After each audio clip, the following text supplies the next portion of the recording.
Eagle warriors, elite shock troops of the all-conquering Aztec Empire. This is a society of warriors. Armed with shock weapons.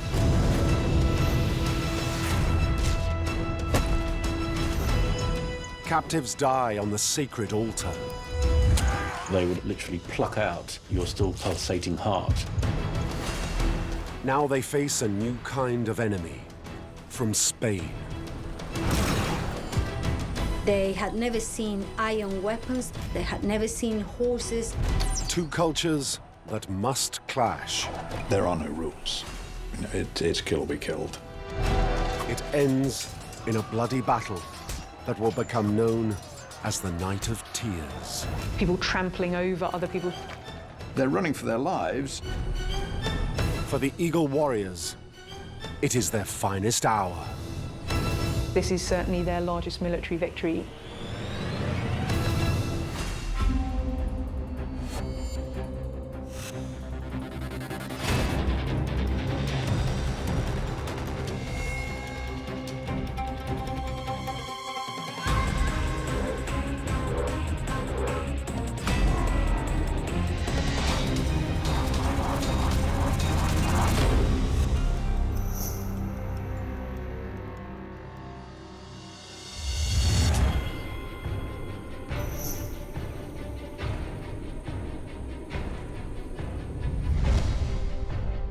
The mighty Aztec Empire is at its zenith.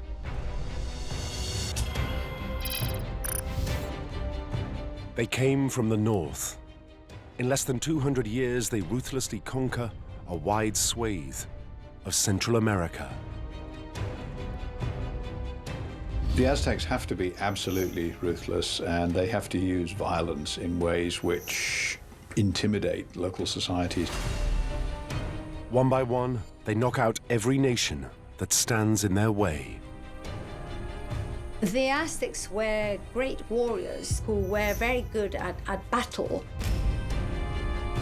An unflinching race, mobilized on a permanent war footing. It's not numbers with the Aztecs, it's skill, ferocity, aggression.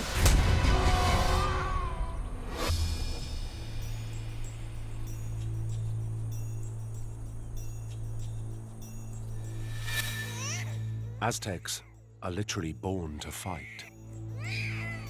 From the time a male baby is born, he is personified as a warrior. He's given tiny weapons, little shield and bow and arrows. The midwife talks about it all as if he's going to grow up to be a warrior.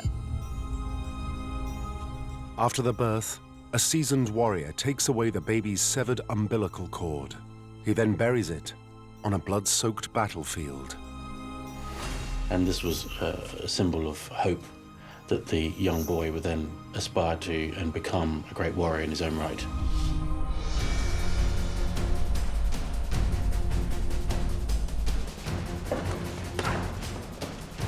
Military training starts early. From infancy, boys are enrolled at the House of the Youth. Aztec education was tough. Their whole point is to be better at this business than everybody else. That's it, that's all you do, military training. From the beginning to the end, it's a complete military monastic life.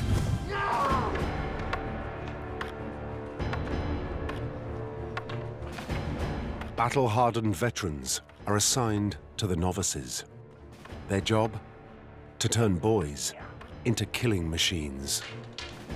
You take away that sense of individuality, you take away the sense of fear. You would expect beatings or deprival of food.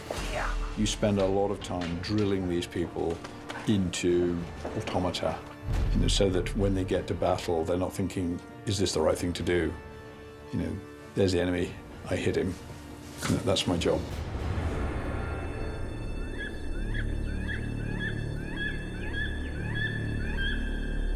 The Aztec way of war is unique. They deploy their troops in a highly unusual way.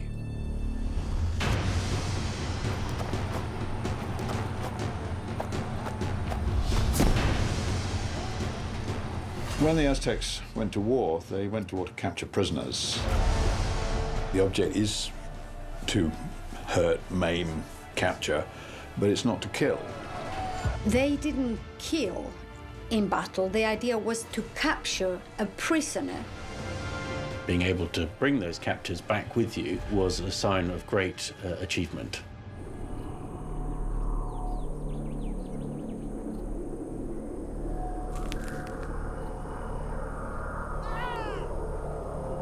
The key is to break prisoners, but keep them alive.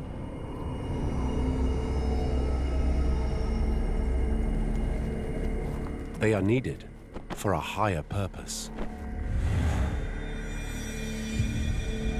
On the altar of the Great Pyramid towering over the Aztec capital, Tenochtitlan,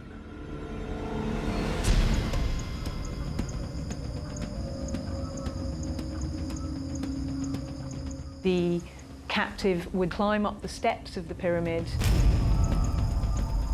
He would be laid down across a sacrificial stone. His arms and legs held down by 4 priests so that he's stretched backwards and the chest is pulled outwards. And a 5th priest would come down with a large flint knife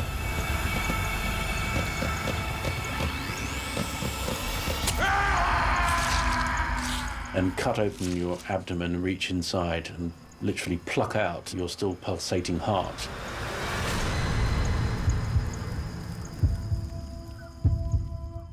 And the body would then be thrown down temple steps. And they would do this over and over again. It wasn't once, it was many, many times.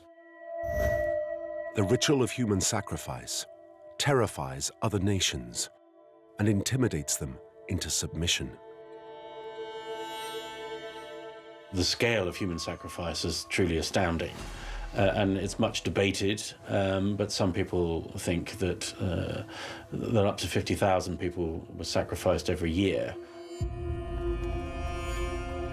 Carrying out over 130 sacrifices a day is killing on a truly industrial scale. But the Aztecs believe this mass slaughter is necessary. Their gods demand it. The idea is that the gods let blood in order to create humanity, and therefore humanity must let blood to sustain the gods and to keep the sun moving through the sky. Failure to feed the gods will have one certain outcome. In the Aztec cosmology, if you don't continue regular and extensive human blood sacrifice, the sun won't come up, the crops won't grow, and we're all going to die.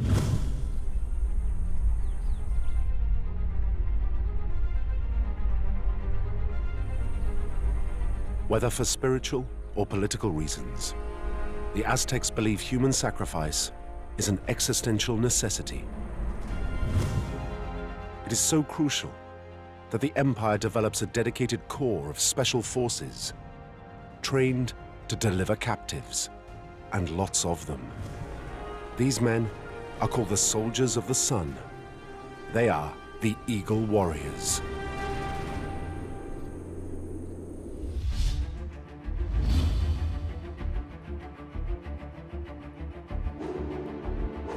Eagle Warriors are the bravest and the best. Warrior masculinity is central to Aztec identity. Men promote themselves, they promote their identity, they promote their importance through being warriors. And as with today's special forces, entry into their ranks is highly selective. A social and a military structure develops that privileges people who take a lot of captives. This is how you earned your stripes, literally, and rose through the ranks of the military. The more captives that they were brought to the capital, the more successful they were considered.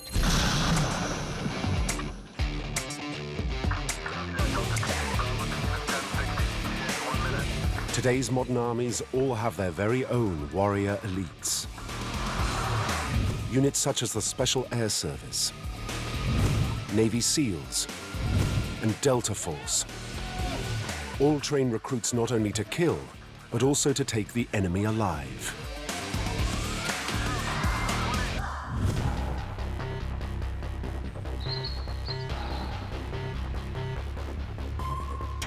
Ken Jones served with Great Britain's SAS, a body of men ruthlessly proficient in the art of taking captives. Snatchers are an essential task of special forces units. I mean, the blood sacrifices have been placed now by intelligence gathering because of the essential need for governments to secure high-value targets and extract information from them.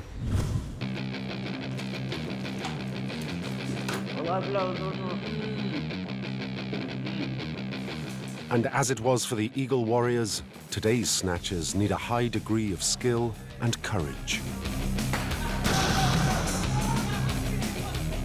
To be involved in a snatch, it's just a short burst of intense aggression and fluidity. In the first few seconds, you know that the target or targets are going to react because you're trying to assert control of a situation. If it drags on, then it's a bad job.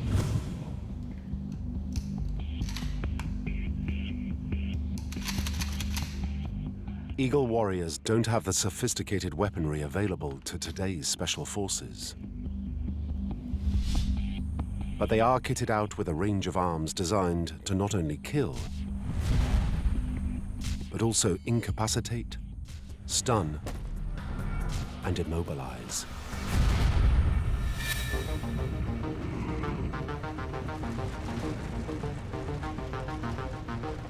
These weapons all have one thing in common. They are tipped with razor-sharp volcanic glass, found in abundance throughout the Valley of Mexico. It's called Obsidian.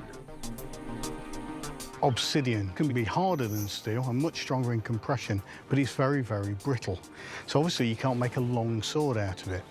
So the Aztecs use an ingenious solution.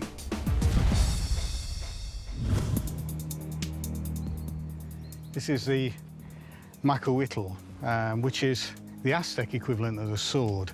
It's basically shaped hardwood with channels cut into the side into which these sharp obsidian blades are fitted.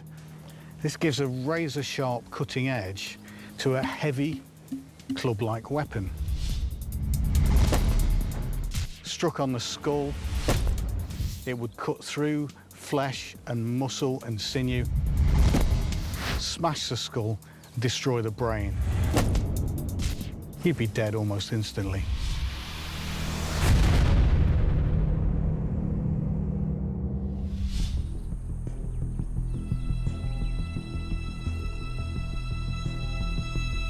But to deliver victims for sacrifice, Eagle Warriors need weapons that don't just kill. The Aztecs are looking fundamentally for captives. They want to be able to subdue their enemies, and so you can use it as a flat subdual weapon. You can beat somebody literally into submission by using the weight on joints, shoulders, knees, vulnerable points to render a man senseless. You've then got your captive to sacrifice.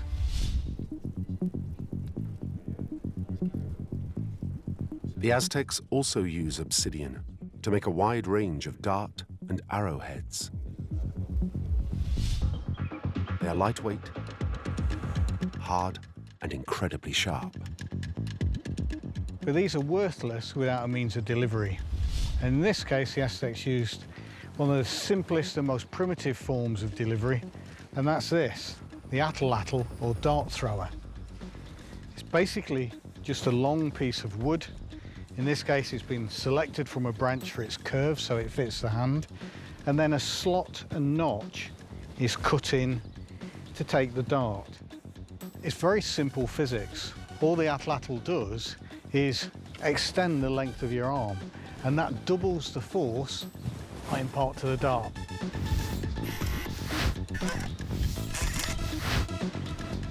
Armed with the atlatl, an Eagle Warrior can down an enemy from up to 100 meters away.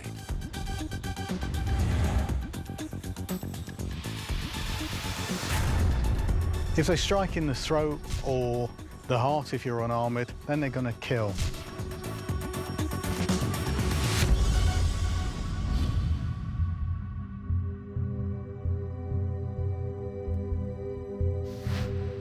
But the atlatl is not primarily designed to kill, but to disable.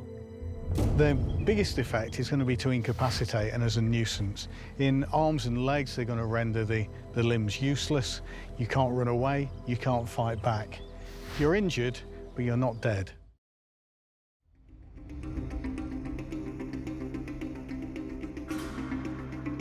Eagle warriors have one more use for obsidian. They fit it to the basic spear. The Aztecs were using obsidian blades, razor-sharp edges, and a sharp thrusting point, but fixing it to a shaft to give them extra reach to get round the defensive weapons of their opponents and strike at vulnerable points. You can make lots of rapid, accurate strikes. You can strike at the throat, down into the groin, maybe even into armpits. And all the time, well within this safe area, beyond the reach of the enemy's weapons. The obsidian-tipped spear is also the Eagle's snatch squad's ideal tool for controlling their prisoners. It's very useful for marshalling and herding captives. You can direct them to where you need them to be. And if you really need to, you can reverse the weapon and strike with the butt to subdue them and quell them.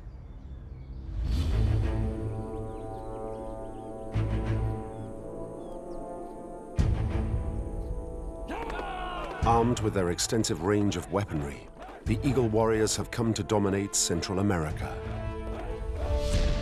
But soon, they will face a foe the like of which they can't even imagine.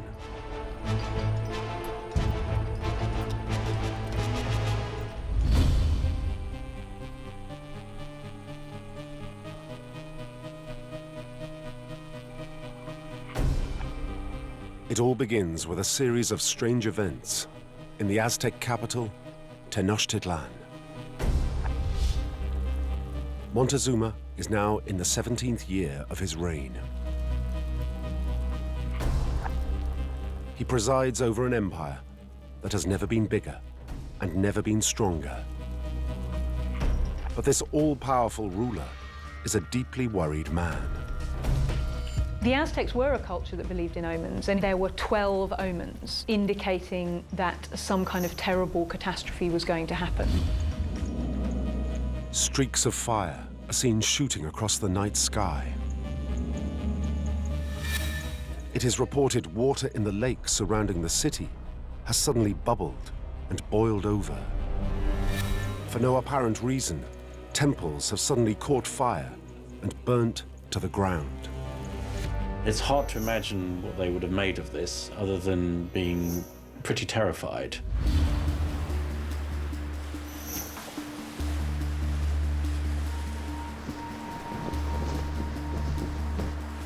Then Montezuma receives disturbing reports from the very edge of his empire.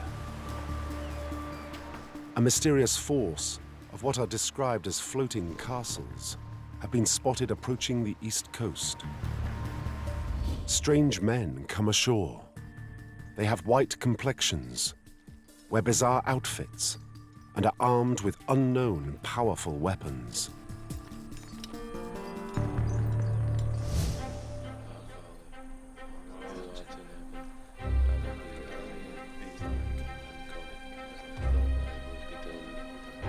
Hernán Cortés and his small band of conquistadors land on the mainland of America on Good Friday, 1519. They want to claim this land for their god and the King of Spain. They also plan to get very rich.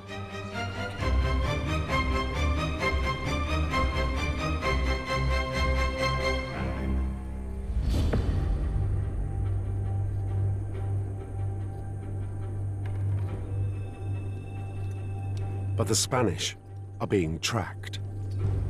Eagle warriors watch their every move and dispatch urgent reports back to the capital. So Montezuma is really anxious to find out who they are, to find out what they've got, what they want, and how he's going to deal with them.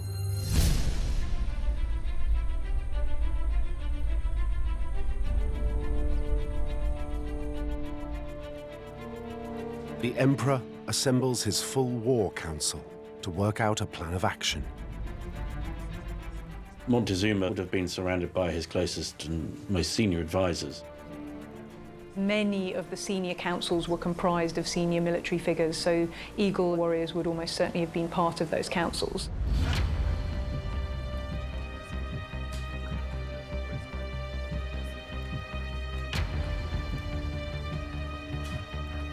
The War Council tries to make some sense of the astonishing drawings that have been made of the intruders. The eagle warrior's attention is drawn to sketches of a strange and powerful unknown weapon. This kind of random killing thing, you can kill somebody a long way away and it makes a lot of noise and smoke. So there's sound, there's smoke, there's shock. And it isn't just unknown weapons the Aztecs are faced with. So we've got two animals they're not familiar with. They would have been completely flabbergasted by these giant creatures, these horses. These Spanish fighting dogs, these are terrible things.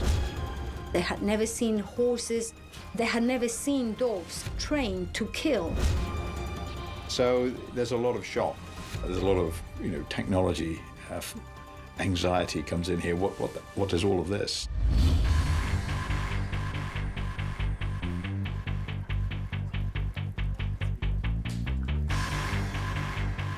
But Montezuma's younger brother, Cuitlahuac, isn't a man easily rattled. This senior military commander demands a swift, sharp campaign to annihilate the interlopers. He argues they may have strange new weapons, but they're small in number and no match for the eagle warriors.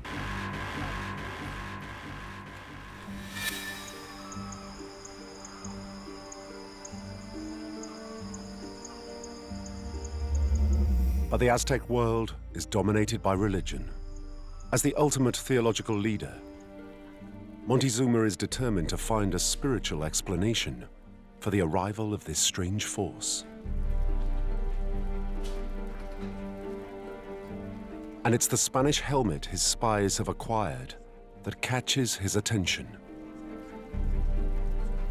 Some reports suggest he sees a resemblance to the headdress of the god Quetzalcoatl. I think when Montezuma is processing this information, he's going to take a religious slant on this. As far as he's concerned, this is a portent from heaven. Other accounts claim Montezuma sees connections with Quetzalcoatl, a white-faced god who vanished across the sea to the east. Prophecies state if Quetzalcoatl returns in Aztec Year 1 read, he will strike at kings. It is now Year 1 read, and it seems a white-faced leader has indeed appeared from the east. Is it the return of one of the gods? Is Cortes one of the ancient Mexican gods? What is going on here? Why are these strange people landing on my coast? Where is this going to end? Montezuma overrules Cuitlahuac and the warriors. He decides violence is the wrong strategy to keep this unknown force out of his capital.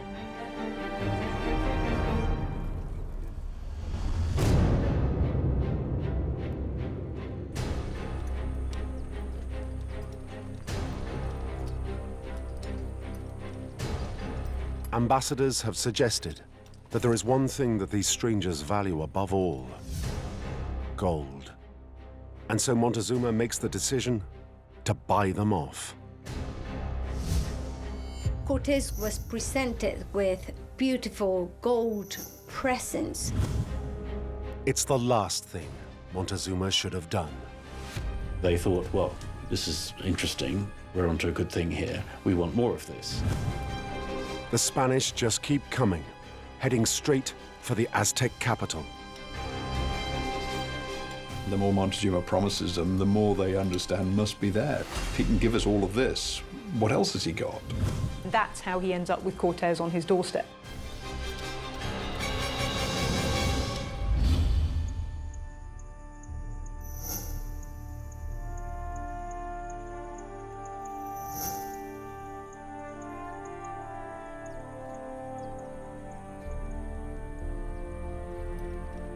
After a 7-month, arduous march, Cortés and his band of conquistadors get their first sight of the Aztec capital, Tenochtitlan.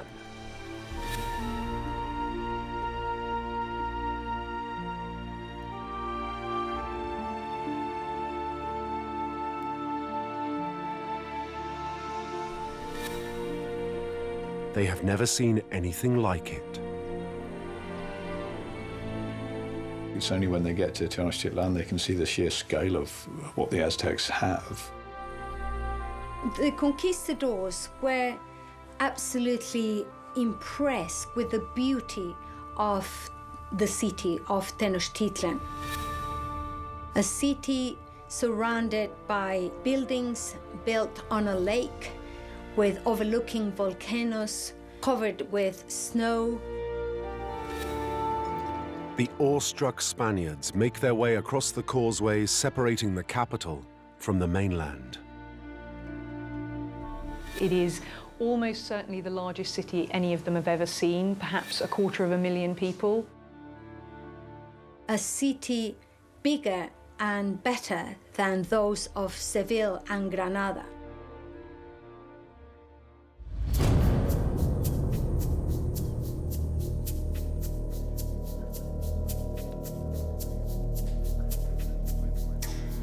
Finally, Cortés gets to meet the man whose powerful and wealthy empire he plans to seize.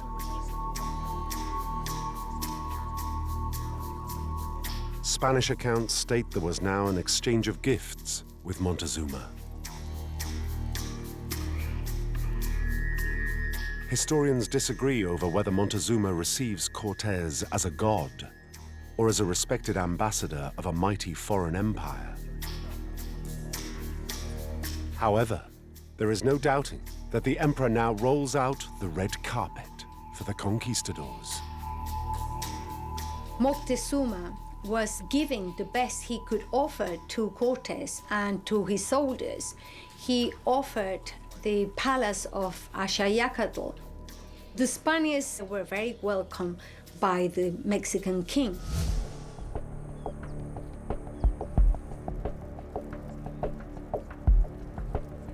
But whether by accident or design, Montezuma has placed the Spaniards in a location where they can be kept an eye on. They will be lodged close to the headquarters of the Eagle Warriors.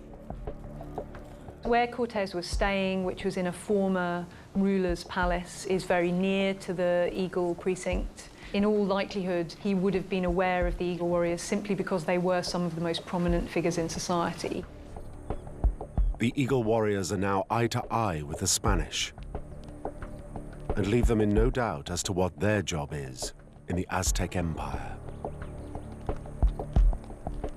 The Spaniards would have picked them out for soldiers, from their dress, from the way they carried themselves. This is their army. And just two rough street gangs eyeing each other up.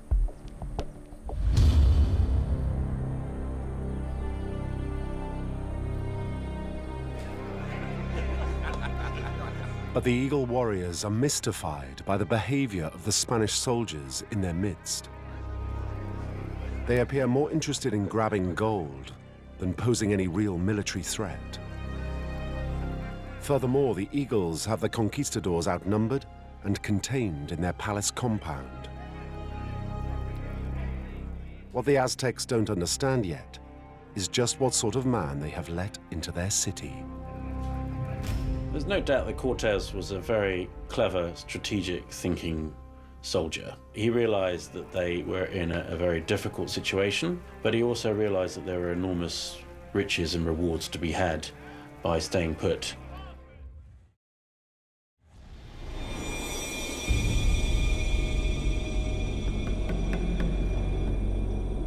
There is now a period of uneasy peace between the Eagle Warriors and the Spaniards. But it was never likely to last, and is shattered when Cortés receives an urgent dispatch from the coast. 7 of the conquistadors' comrades in arms have been attacked and killed, and they have died the Aztec way. The Spaniards were taken captive, bound, and forced up to the altar. Once there, their hearts were ripped out.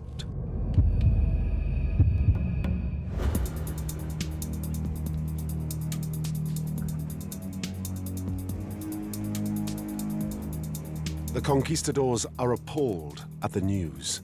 It's a timely reminder of their likely fate if the Eagle warriors go on the offensive. But for now, the Spanish are hell-bent on revenge. You can kill, but you don't sacrifice. Killing, but not murder. What the Aztecs are doing is murder. It's the deliberate killing of helpless prisoners.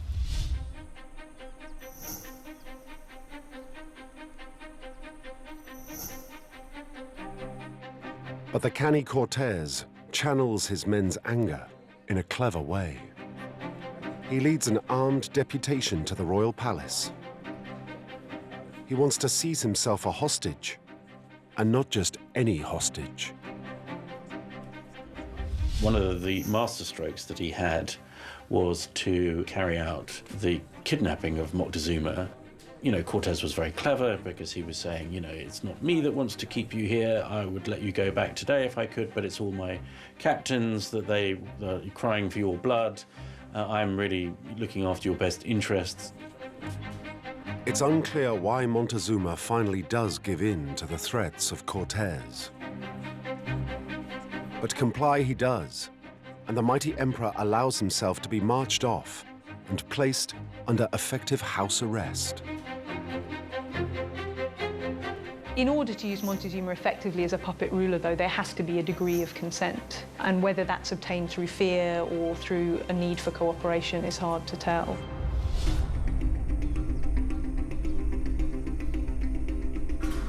Whichever the case, the kidnapping of Montezuma opens up an unprecedented crisis for the intensely hierarchical Aztec Empire. Any likely response can only come from senior military commanders and leading Eagle warriors. It's possible, of course, that there was actually quite a lot of dissent amongst people like the warrior leaders. You can't imagine these great, brave, military figures standing round and allowing the Spanish to obviously dominate. No doubt there was debate behind the scenes as to how to deal with this. The obvious rallying point for the dissenting warriors is Montezuma's brother, Cuitlahuac, the man who has opposed the Spanish from day one. But in the Aztec Empire, there is no precedent for going against the wishes of an emperor. He was a commander of the army, he was the highest ranking individual in the state, he was a demigod, and so if he said he was happy to go along with it, which apparently he did, there wasn't very much anyone else could do.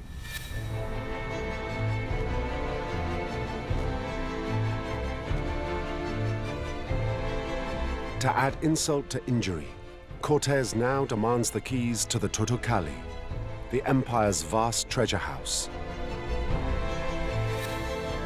This is what the Spanish have crossed the seas and risked their necks for. Jewelry, precious stones, and gold. Huge amounts of gold.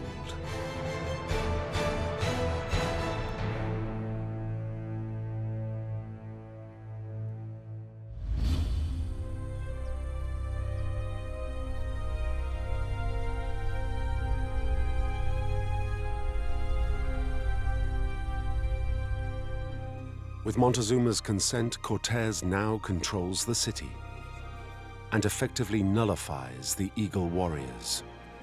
But then his delicate diplomatic balancing act, suddenly all comes crashing down.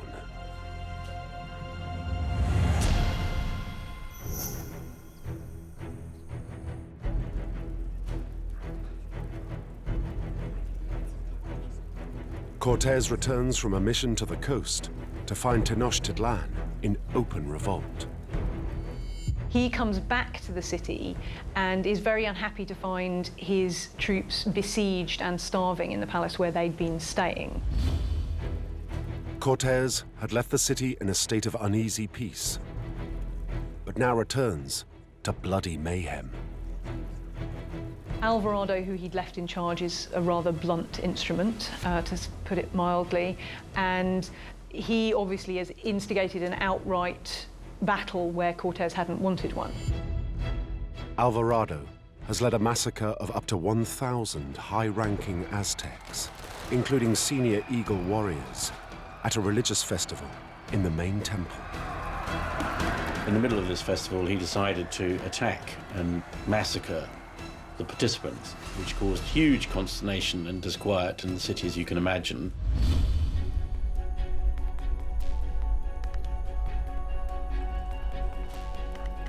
It's the final straw for the military commanders and embittered Eagle warriors. Finally, they decide this is the time to fight back. High-ranking individuals have decided that Montezuma is a lost cause. His authority is being undercut, his role as a representative of the gods is being undercut. Well, they decided that they would just give up on him.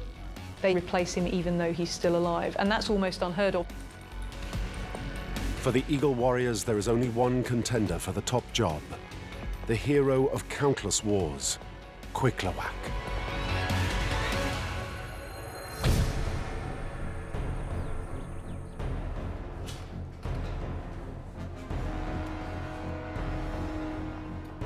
Cuitlawak instantly presses his Eagle warriors into service. And they have the Spanish just where they want them, holed up and surrounded in their palace, located in the center of the city.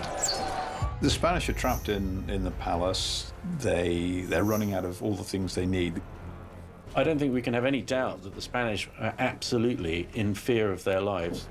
Part of that was the realization that they were up against a very slick fighting machine.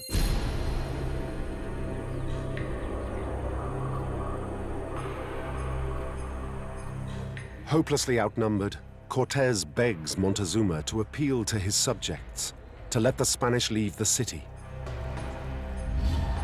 But the hapless emperor is jeered and pelted with rocks.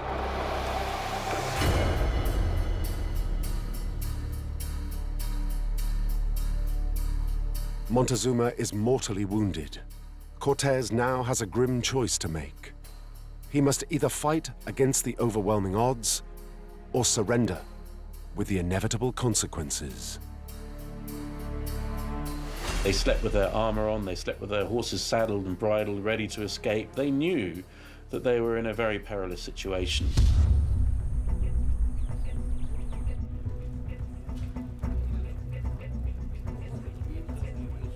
Cuitlawak now summons his top warriors to a secret briefing. He reveals his strategy for annihilating the invaders. They will starve the Conquistadors out into the open, where they will have to stand and fight. If they choose to make a run for it, the warriors will be ready. Part of their strategy is to make the exit from the city as complicated and as difficult as they can. The city is surrounded by a wide lake. The only way out is across one of the 5 causeways connecting Tenochtitlan with the mainland.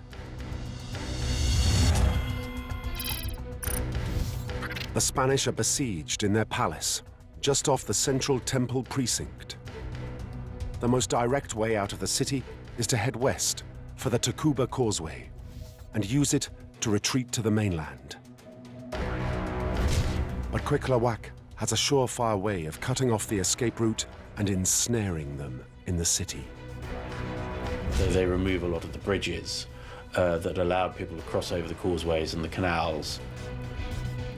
They would have worked out that this was going to be a very dangerous place to get trapped in.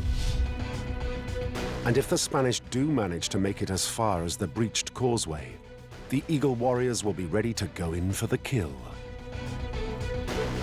That's when they see it's their moment to pick off the retreating troops. It's a lot easier to kill people if you're knocking them into the water. It's an obvious place for an ambush.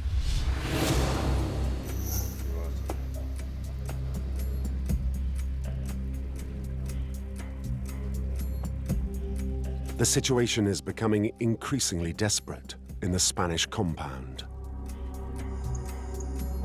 Cortés mounts the walls to scout a potential escape route out of the city. But what he sees shocks him. Cortes can see already the bridges have been destroyed or rendered useless. Even worse, by now the conquistadors are almost out of water, food, and gunpowder. Their options are stark. Break out and face a quick end at the hands of the Eagle warriors, or stay put and slowly starve to death. They decide that they're just going to have to break out.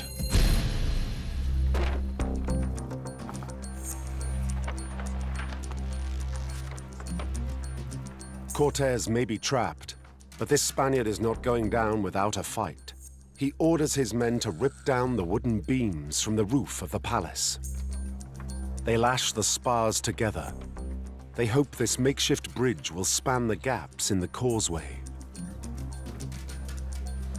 The conquistadors are almost ready to break out, but first, they have one final all-important job. It tells us a lot about them that before they break out, they divide up the gold and every man has his share. And a lot of the soldiers loaded themselves up with this gold. I mean, why wouldn't they? It was too good an opportunity to miss.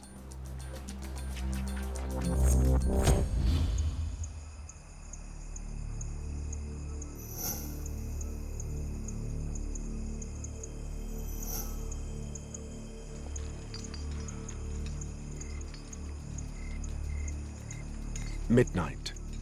The Spanish pull out.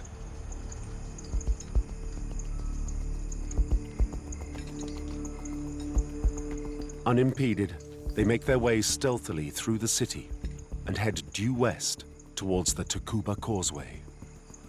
They start to escape at night. This is a city with very regular, very straight streets. It wouldn't be terribly difficult to find your way to the causeway from the central precinct. It all seems to be going well for the Spanish. They reach the lakeside, and then...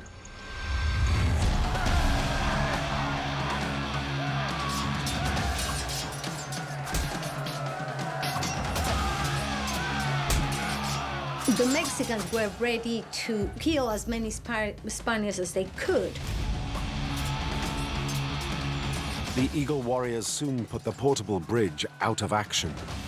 Now they have the Spanish trapped all along the causeway. They're, of course, at an incredible tactical disadvantage, being attacked from all sides while they're trying to escape across these narrow causeways. The Eagle warriors are seasoned, they are skillful, they have terrible weapons that inflict terrible damage. However good your armour is, it will only take you so far against incredible weight of numbers. Despite their sophisticated weaponry, the Spanish are now cut off by the Eagle warriors. The Spanish had to wade through and jump over these gaps, these canals, where the bridges had been taken away. And then it descends into chaos. People trampling over other people to try and cross the gaps in the causeways. The Spanish now pay a high price for their lust for gold. They're running for their lives and they're carrying a large weight of gold with them. So either they're unbelievably brave or unbelievably stupid. And a lot of them actually came to grief because the weight of the gold in their clothes just dragged them to the bottom of the water and they drowned.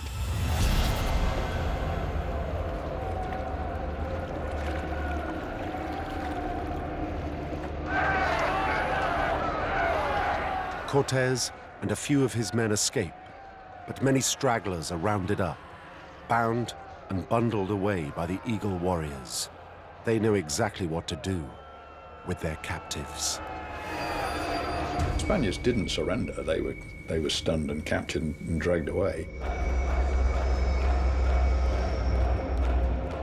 The proud Eagle warriors have suffered months of humiliation at the hands of the Spanish invaders. Now it is time for their revenge. The Spanish who have made it to the safety of the mainland can do nothing but look back at the city in horror. The sight of the sacrifices on the pyramids, the sound of their own companions being butchered up there.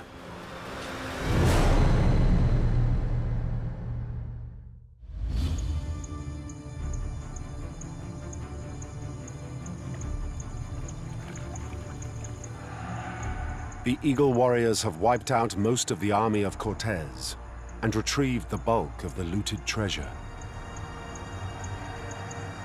Legend has it that as he looks back over the killing ground, Cortes weeps.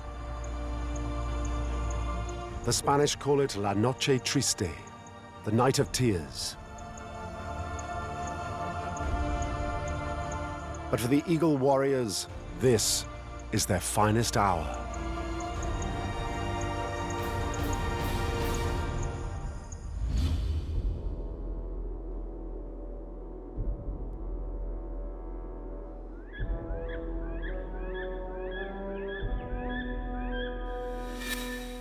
Within a year, Cortes raises a new army and once again marches on Tenochtitlan. After months of fierce street fighting, the Spanish finally take the shattered city. The Eagle warriors are not defeated by cold Spanish steel, but by virulent European diseases. Thousands of Eagle warriors and millions of Aztecs succumb to smallpox and are wiped out.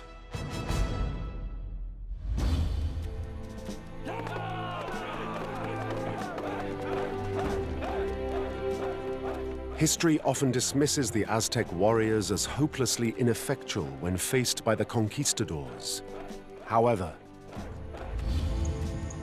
it is clear that on La Noche Triste, the Eagle warriors routed the Spanish, then the most powerful nation in Europe.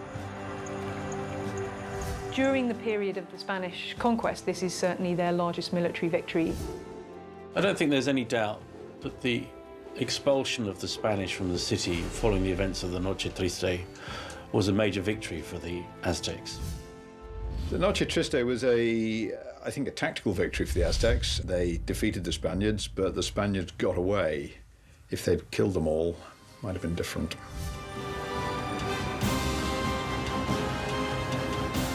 Today, the Mexican capital stands on the ruins of one of the most fabulous cities ever constructed,